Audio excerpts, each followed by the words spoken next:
जिसने जन्म लिया है उसका अंत निश्चित है। यह इस ब्रह्मांड का सबसे बड़ा नियम है। इसी प्रकार हम इंसान, हमारी धरती या हमारे संसार का अंत भी निश्चित है। लेकिन यह अंत किस तरह और कैसे होगा, इसके बारे में कहना थोड़ा मुश्किल है, क्योंकि भविष्य को न तो कोई जानता है और न ही कोई जान सकता है। लेकिन फिर भी हमारे प्राचीन ग्रंथ और हमारी आधुनिक विज्ञान इसके कुछ जवाब जरूर देते हैं, लेकिन उनमें भी काफ़ी खामियां हैं। लेकिन फिर भी कहीं न कहीं इनमें ही पृथ्वी के अंत का राज छुपा हुआ है। आज हम धरती के अंत के बारे में दिए गए सिद्धांतों के बारे में जानेंगे, जो हमारी जिज्ञासा को कुछ हद तक दूर करते हैं।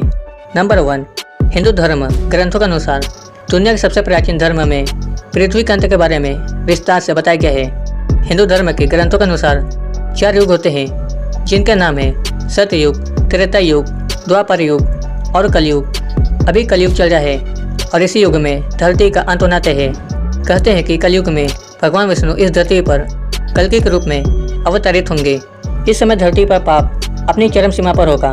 मनुष्य पहले से ज़्यादा क्रूर और अत्याचारी होगा।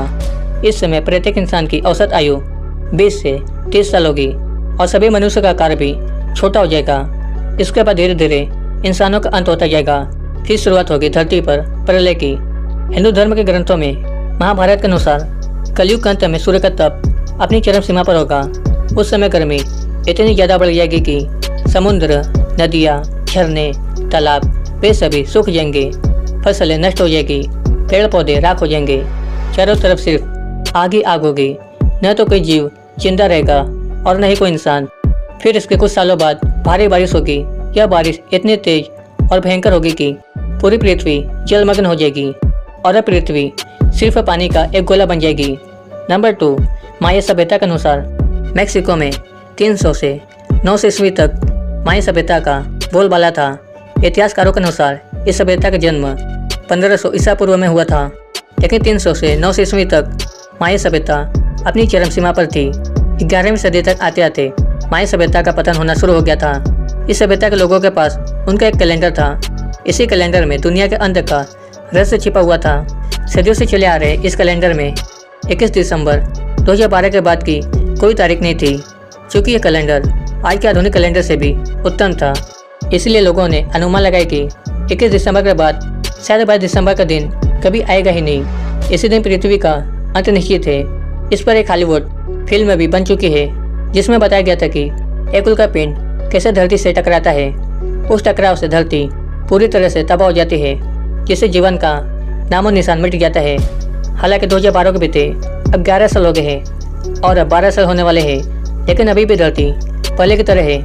नंबर 3, महान लोगों द्वारा की गई भविष्यवाणियाँ। Number 1, Leonardo da Vinci. Leonardo da Vinci का जन्म 1452 ईस्वी में हुआ था। दुनिया की सबसे रहस्यमय पेंटिंग मोनालिसा को लियोनार्डो दा विंची ने तैयार किया था। यह अपने समय के एक प्रसिद्ध चित्रकार और मूर्तिकार थे। लियोनार्डो दा विंची ने भी दुनिया के अंत के बारे में भविष्यवाणी की थी। लियोनार्डो दा विंची के अनुसार साल 4006 में दुनिया का अंत निश्चित है। 21 मार्च 4006 को इसकी शुरुआत होगी। धीरे धीरे धरती पर पानी का स्तर बढ़ने लगेगा। 1 नवंबर 4006 तक आते आते पूरी पृथ्वी जलमग्न हो जाएगी। उस समय जीवों का अंत पानी में डूबने से होगा। Number 2, Isaac Newton. गुरुत्वाकर्षण बल की खोज करने वाले दुनिया के महान वैज्ञानिक आइजैक न्यूटन ने दुनिया के खात्मे को इस तरह से बताया था कि इनका कहना था कि अगर मनुष्य सोचता है कि वो इस धरती पर हमेशा के लिए जिंदा रहेगा, तो ये उसका सबसे बड़ा भ्रम है, क्योंकि इस पृथ्वी का अंत भी एक न एक दिन निश्चित है। न्यूटन एक महान इंसान थे। इनके द्वारा कही गई और लिखी गई हर एक बात का अपना महत्व है। न्यूटन ने अपनी गणनाओं के अनुसार धरती का अंत कब होगा, इस सवाल का जवाब दिया था। इनके अनुसार साल 2060 से धरती के विनाश की शुरुआत होगी। इसके बाद एक दिन पूरी इंसानी सभ्यता और पृथ्वी नष्ट हो जाएगी। Number 3, Stephen Hawking. सदी के सबसे महान वैज्ञानिक स्टीफन हॉकिंग ने धरती के अंत को लेकर अपने कुछ विचार इस तरह से दिए हैं। इनके अनुसार इंसानों की हुकूमत करने की होड़ ही इंसानों के विनाश का कारण बनेगी। अभी सभी देश के पास एक से एक खतरनाक आधुनिक हथियार है, जो कि कुछ ही पल में पूरी धरती का विनाश करने की ताकत रखते हैं। भविष्य में अगर थोड़ी सी भी नोकझोंक होती है तो कोई भी देश अपने बचाव के लिए इन हथियारों का इस्तेमाल कर सकता है।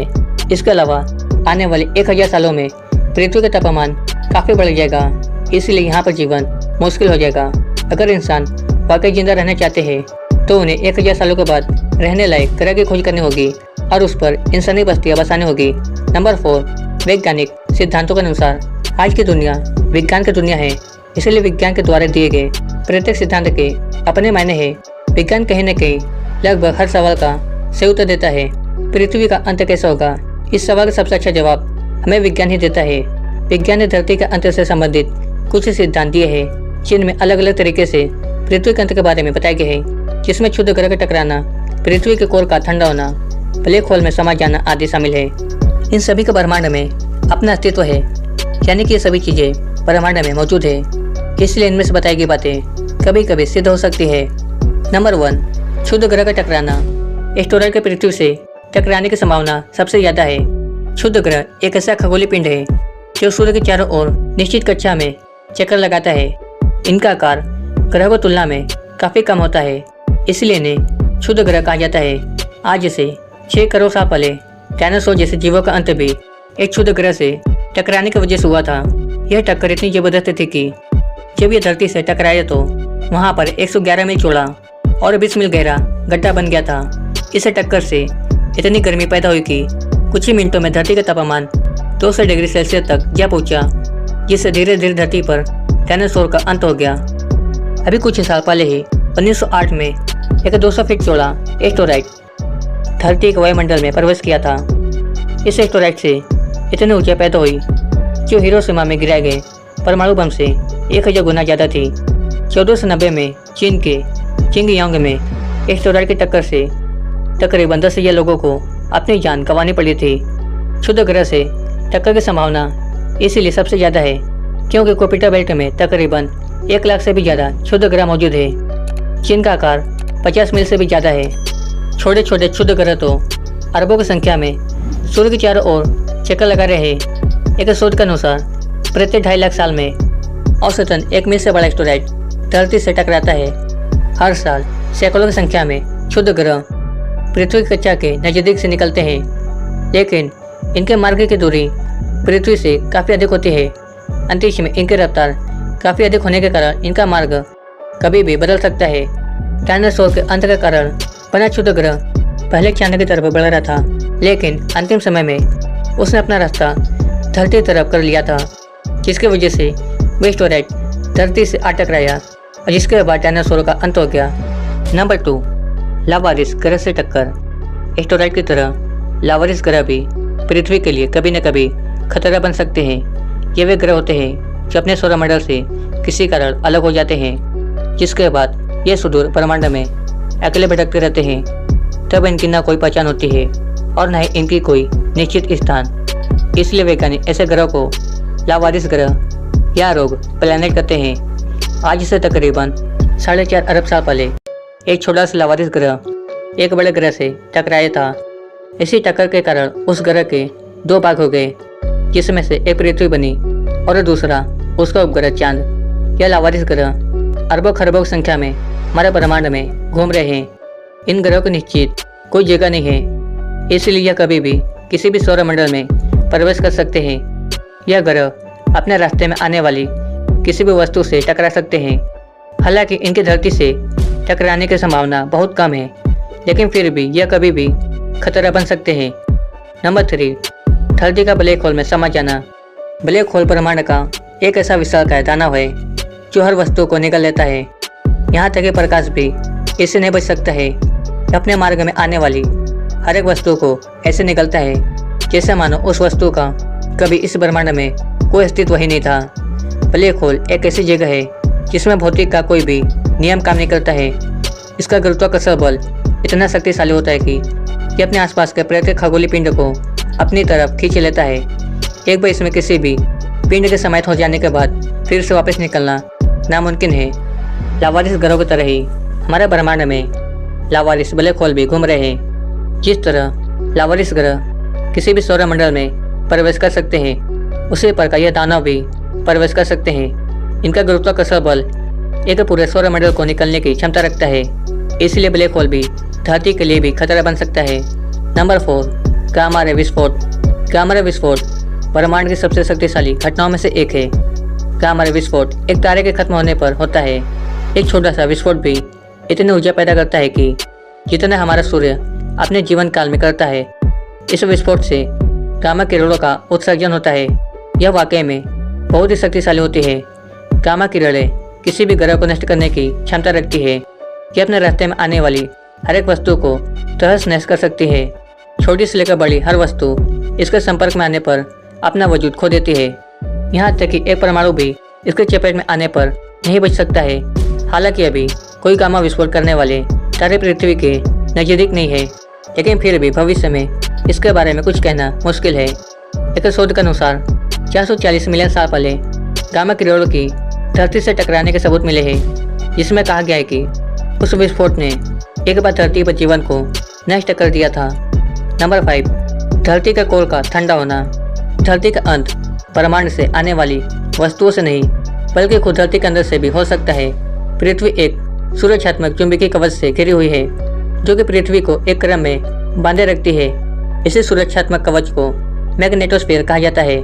इसे मैग्नेटोस्फीयर के कारण पृथ्वी अपने अक्ष पर घूमती है। इसका निर्माण आवेशित और पिघले हुए लोहे से होता है, जो पृथ्वी के आंतरिक कोर में होता है। इसका कोर का तापमान काफ़ी अधिक होता है। इसी गर्म कोर के कारण मैग्नेटोस्फीयर की उत्पत्ति होती है। मैग्नेटोस्फीयर सूर्य से आने वाली खतरनाक विकिरणों को और सौर पवनों को वायुमंडल में प्रवेश करने से रोकता है। लेकिन अगर धरती की यह कोर ठंडी हो जाती है तो इससे मैग्नेटोस्फीयर भी नष्ट हो जाएगा। मैग्नेटोस्फीयर के नष्ट होने से धरती का वायुमंडल नष्ट होना शुरू हो जाएगा, जिससे कुछ ही समय में धरती अपने वायुमंडल को खो देगी और वायुमंडल के बिना धरती बेजान है। नंबर 6, सूर्य का अंत। सूर्य के अंत भी एक दिन निश्चित है। आज जिस सूरज से इस धरती पर जीवन का वजूद है, वही सूरज आने वाले समय में हमारी धरती के लिए सबसे बड़ा खतरा बन सकता है। एक अध्ययन के अनुसार हमारा सूरज अपने जीवन के मध्य काल में है, यानी सूर्य की आधी आयु बीत चुकी है। सूर्य अब बहुत तेजी से अपने अंदर मौजूद हाइड्रोजन को हीलियम में बदल रहा है।